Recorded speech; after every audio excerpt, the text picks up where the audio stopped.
अब आपको यह बताएंगे कि मशहूर पंजाबी सिंगर दिलजीत दोसांझ को तेलंगाना सरकार का नोटिस और शराब, हिंसा और अपराध को बढ़ावा देने वाले गानों पर हमारा हाल ही का विश्लेषण इतना चुभ क्यों गया है। दिलजीत दोसांझ ने अहमदाबाद के अपने कॉन्सर्ट में इस मुद्दे पर अपनी नाराजगी जताई है और सरकारों को यह चुनौती दी है कि क्या भारत के अलग अलग राज्यों की सरकारें शराब की बिक्री पर प्रतिबंध लगाने का साहस दिखा सकती हैं।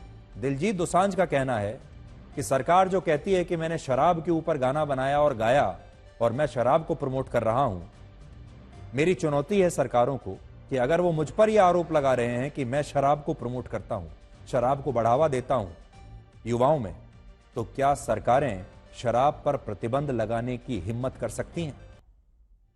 तो ऐसा लगता है कि दिलजीत दोसांझ ने हमारा ब्लैक एंड व्हाइट में वो विश्लेषण देख लिया था, उन्हें कुछ बातें चुभ गईं और उन्होंने उसी का जवाब दिया है। पहली बात तो यह है कि दिलजीत दोसांझ की ईमानदारी की हम कद्र करते हैं। वो चाहते तो इस पर चुप रह सकते थे बाकी सिंगर्स की तरह, बाकी एक्टर्स की तरह, लेकिन उन्होंने जो भी उनके दिल में आया, कम से कम उन्होंने अपनी बात लोगों तक पहुंचाई है और ये बात उनकी काबिले तारीफ है, अच्छी बात है। इसका मतलब उनका जो ज़मीर है, उनकी जो आत्मा है, वो जिंदा है। वो सोचते हैं, समझते हैं, वो देश के बारे में सोचते हैं, समाज के बारे में सोचते हैं और जो उनके बारे में कहा जा रहा है उसे भी ध्यान से सुनते हैं, उसका संज्ञान लेते हैं। इस पर उनकी तारीफ होनी चाहिए। अब देखिए, दिलजीत दोसांझ ने जो बयान दिया है उसकी वजह से अब देश में एक नई बहस छिड़ गई है। वो कहते हैं कि क्या सरकारें देश भर में शराब को बैन करेंगी? अगर वो बैन करती हैं तो फिर वो भी नहीं गाएंगे शराब के ऊपर गाना। हमारे देश में गुजरात, बिहार, नागालैंड, मिजोरम और लक्षद्वीप को छोड़कर बाकी किसी राज्य में शराब की बिक्री पर कोई प्रतिबंध नहीं है। जितनी चाहे शराब बेचिए, जितनी चाहे शराब पीजिए। भारत में सरकारों को सबसे ज्यादा टैक्स शराब के उत्पादों से ही मिलता है, यानी सबसे ज्यादा कमाई शराब से होती है। और देखिए, कर्नाटक में शराब पर जो टैक्स है वो 83% है, महाराष्ट्र में 71% है, राजस्थान में 69%, तेलंगाना में 68%, उत्तर प्रदेश में यह टैक्स 66% है। भारत में राज्य सरकारों की 15 से 30% की आमदनी सिर्फ इसी शराब पर लगने वाले टैक्स से होती है, जबकि केंद्र सरकार को भी पिछले साल शराब की वजह से 45,000 करोड़ रुपए की आमदनी हुई थी। बहुत बड़ा पैसा मिलता है, कौन छोड़ेगा इतना पैसा। लेकिन हम चाहते हैं कि जो सिंगर है ये अपना पैसा छोड़ दे। लेकिन उसका एक दूसरा पहलू भी है। पूरी दुनिया में शराब की बिक्री को रिसेशन प्रूफ माना जाता है। मतलब ये कि दुनिया भर में कितनी भी आर्थिक मंदी आ जाए, दुनिया भर की जो इकोनॉमी है देशों की कितनी भी बुरी स्थिति में चली जाए, लेकिन लोग शराब पीना नहीं छोड़ेंगे। शराब की बिक्री पर कोई असर नहीं होता। आपको याद होगा वर्ष 2020 में जब कोविड काल में लॉकडाउन को खोलने की शुरुआत हुई थी, तो सबसे पहले शराब की दुकानों पर लगी पाबंदियों को हटाया गया था। कोविड काल में भी शराब के ठेके खुले और उस समय कोविड के बावजूद शराब खरीदने के लिए लंबी लंबी लाइनें लग गई थी। कोविड भी लोगों को डरा नहीं पाया। लोग कोविड में भी अपनी जान पर खेलकर लंबी लंबी लाइनों में लगकर घंटों इंतजार करके शराब खरीदने के लिए बाहर निकले। और अब दिलजीत दोसांझ भी इसी बात को मुद्दा बना रहे हैं। उनका कहना है कि जब सरकार शराब को बेच सकती है, इस पर टैक्स लगाकर लोगों से इतना पैसा कमा सकती है, तो वो शराब पर गाने बनाकर इससे पैसा क्यों नहीं कमा सकते। असल में यहां मुद्दा शराब की बिक्री का नहीं है, बल्कि यहां मुद्दा शराब के नशे को बढ़ावा देने का है। यह बात सही है कि सरकार शराब पर टैक्स लगाकर लोगों से ज्यादा पैसा कमाती है, लेकिन यह भी सच है कि सरकार कोई भी हो वो शराब को बढ़ावा नहीं देती।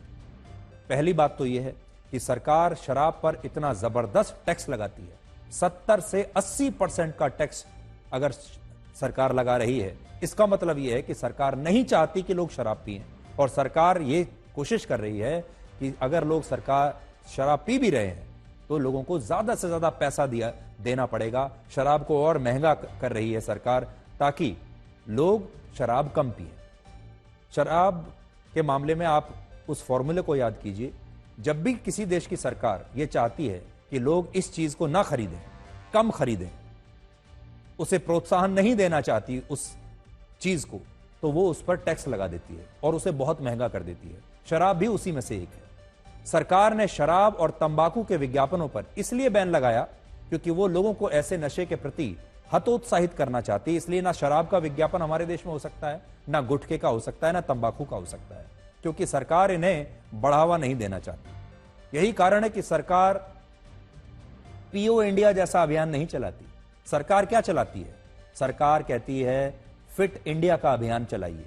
सरकार खेलो इंडिया जैसे अभियान चलाती है जिसमें युवाओं को खेल और फिटनेस के प्रति जागरूक किया जाता है। लेकिन हमारे देश में बहुत सारे लोग ऐसे हैं जो खेलो इंडिया नहीं, फिट इंडिया नहीं, बल्कि पीओ इंडिया का अभियान चलाना चाहते हैं। तो फिर एक अभियान शुरू कर देते हैं जिसका नाम रखते हैं पीओ इंडिया, ताकि इंडिया खूब पिए। सरकार कभी ये नहीं कहती लोगों को कि पटियाला पैग लगाना चाहिए, 4 बोतल वोडका पीना चाहिए, 5 स्टार होटल के बार में बैठकर अपना गुस्सा उतारना चाहिए। सरकार ये कभी नहीं कहती। सरकार कैसे नारे देती है? सरकार कहती है से नो टू ड्रग्स, से नो टू अल्कोहल, से नो टू टोबैको। इस तरह के अभियान चलाती है। सरकार कहती है कि शराब पीने के बाद कभी भी गाड़ी मत चलाइए, अगर आप चलाते हैं तो उस पर बहुत भारी जुर्माना करती है। लेकिन दूसरी तरफ आजकल जिस तरह के गाने बन रहे हैं उनमें शराब को बढ़ावा दिया जाता है, शराब को ग्लैमराइज किया जाता है। लोगों में यह धारणा बनाई जाती है कि शराब के इस्तेमाल में असल में कोई बुराई नहीं है। शराब को बहुत फैशनेबल बना दिया जाता है, अपराध को फैशनेबल बना दिया जाता है, इसे ग्लोरीफाई किया जाता है। और इसीलिए हमने उस दिन भी आपसे कहा था कि हमारे देश में लॉरेंस बिश्नोई जैसे अपराधियों के जो फैन क्लब बन रहे हैं, वो क्यों बन रहे हैं? इसीलिए क्योंकि हमारे देश का जो माहौल है, अगर आज आप देखेंगे, वो अपराध को ग्लैमराइज करता है। शराब पीने को बुरा नहीं माना जाता। कहता है कि युवाओं को शराब पीना चाहिए, अपराध करना चाहिए, गन रखनी चाहिए। और अश्लील गाने भी चल रहे हैं आजकल खूब। सोचिए, जिस भारत में शराब की लत के कारण हर साल 3 लाख लोग मर जाते हैं, क्या उस भारत में गानों के जरिए शराब को प्रमोट करना किसी भी रूप में सही हो सकता है? हमारे देश के तमाम कलाकारों और सिंगर्स को यह बात समझनी होगी कि यह मामला इन गानों को अवैध बताने का नहीं है, बल्कि यह मामला अनैतिक होने का है। 2 श्रेणियां हैं। दिलजीत दोसांझ अगर शराब को लेकर गाना बनाते हैं और गाते हैं, क्या यह अवैध है? क्या यह किसी कानून का उल्लंघन है? क्या उन्हें जेल हो जाएगी? क्या यह अपराध है? जवाब है बिल्कुल नहीं। यह कोई अपराध नहीं है। यह उनकी क्रिएटिव फ्रीडम है। युवा आते हैं उनके शो में, मजा करते हैं, एंजॉय करते हैं उनके म्यूजिक को। बहुत सारे युवा रोने लगते हैं, तो सोचिए उनका यह जादू है कि वो आंखों से आंसू तक निकाल देते हैं। तो सोचिए जो वो कहते होंगे वो युवाओं के मन पर, दिल पर कितना प्रभाव करता होगा। अगर दिलजीत दोसांझ के कॉन्सर्ट में लोग रोने लगते हैं तो आप अंदाजा लगाइए वो कितने प्रभावशाली होंगे, कितने बड़े इन्फ्लुएंसर होंगे। वो आज हमारे देश के युवाओं को कुछ भी कह दें तो युवा आंख बंद करके शायद मान लेंगे, खासतौर पर वो जो उनके कॉन्सर्ट में जा रहे हैं। इसलिए उनकी जिम्मेदारी बहुत बड़ी हो जाती है। ये अवैध नहीं है, लेकिन अनैतिक जरूर है। और अनैतिक बात की कोई सजा नहीं दे सकता अदालत में, वो तो खुद उन्हें अपनी जिम्मेदारी समझनी होगी।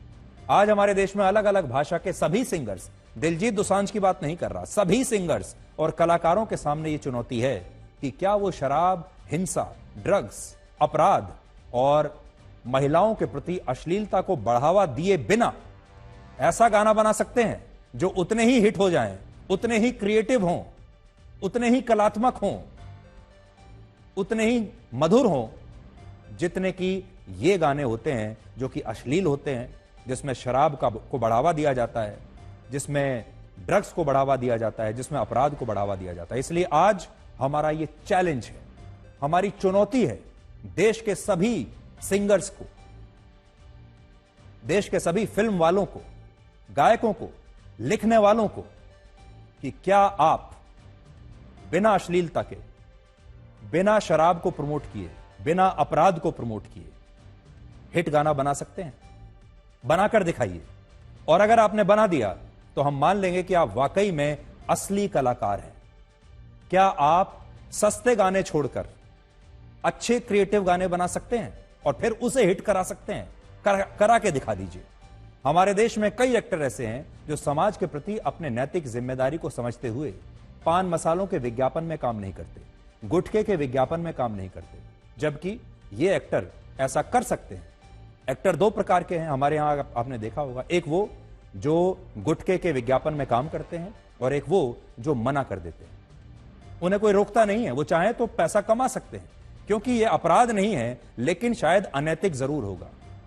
क्या हमारे सिंगर्स भी इसी तरह की नैतिक जिम्मेदारी हमारे समाज को लेकर ले सकते हैं? क्या इस नैतिक जिम्मेदारी को समझ सकते हैं?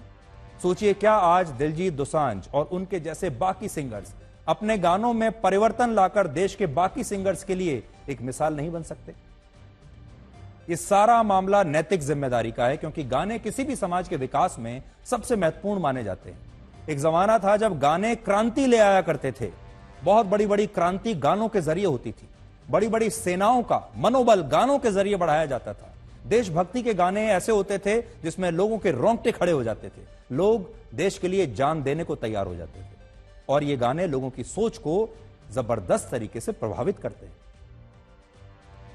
तो दिलजीत दोसांझ बहुत ही एस्टेब्लिश्ड गायक हैं, बहुत बड़े गायक हैं। उन्हें सस्ते गाने गाने की कोई आवश्यकता नहीं है और हम उनकी फिर से तारीफ करना चाहते हैं कि उन्होंने बड़े आराम से ये कह दिया कि अब मैं शराब पर गाने नहीं बनाऊंगा, शराब पर गाने नहीं गाऊंगा। ये बहुत अच्छी बात है। लेकिन आज हम ये कहना चाहते हैं कि जिस दिन दिलजीत दोसांझ एक स्टैंड ले लेंगे और कहेंगे कि अब से मैं अश्लील गाने नहीं बनाऊंगा, शराब को प्रमोट करने वाले, अपराध को प्रमोट करने वाले गाने नहीं बनाऊंगा, उस दिन उनके गाने तो तब भी चलेंगे, लेकिन बाकी के जो सिंगर्स हैं उनके लिए वो एक मिसाल बन जाएंगे। और हम हमारे देश में ब्लैक और व्हाइट की तरह उन सिंगर्स को अलग अलग श्रेणी में रख पाएंगे। एक वो जो नैतिक रूप से सही हैं, जो समाज के प्रति अपनी जिम्मेदारी को समझते हैं, और एक वो जो सिर्फ पैसा कमाना चाहते हैं, जो क्रिएटिव नहीं है, जिनके पास कला नहीं है और जिनके गाने सिर्फ इसलिए हिट होते हैं क्योंकि वो सस्ते गाने बनाते हैं, क्योंकि वो अश्लील गाने बनाते हैं, क्योंकि उनके गानों में सिर्फ शराब की बात होती है, उनके गानों में अपराध की बात होती है। अब ये हमारे देश के तमाम सिंगर्स के ऊपर है और उनके गाने सुनने वाले हमारे दर्शकों के ऊपर है, हमारे युवाओं के ऊपर है कि वो किस तरह के गाने सुनना चाहते हैं। और हमारे जो सिंगर्स हैं, क्या वो भी अपने स्तर पर समाज में कोई बदलाव ला सकते हैं? सरकारें जो करेंगी वो करेंगी।